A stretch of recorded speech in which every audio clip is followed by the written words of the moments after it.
Hello guys, अब हाम्रो day 2 को सफर सुरु भइसकेको छ। बिहान बिहान चियाको साथमा अब हामी लाग्दैछौँ तलवाजीदेखि खजियारमा एकदम राम्रो राम्रो भ्यूहरू छ अरे। आज मौसम पनि एकदम साफ भएको छ, त्यसले गर्दाखेरि हामी खजियारको लागि 23 किलोमिटर टाढो जानुपर्ने छ। पहाडीको बाटोले गर्दाखेरि तकरिबन 1 घन्टा ज्यादा लाग्छ। 23 किलोमिटर पहाडमा एकदमै ट्राफिक भइहाल्छ।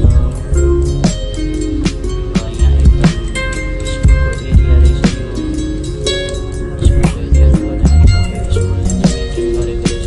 एकदम रोड साफ र क्लियर छ।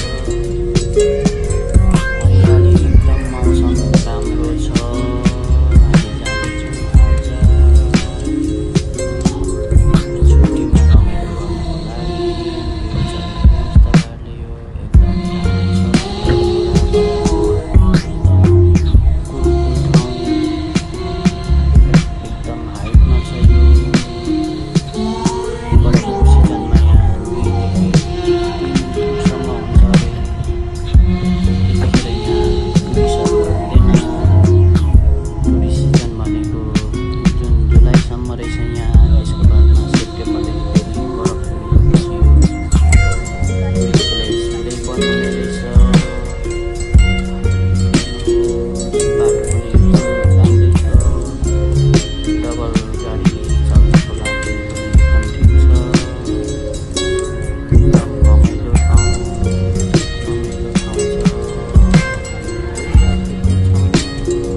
गाना एकदम राम्रो लाग्यो।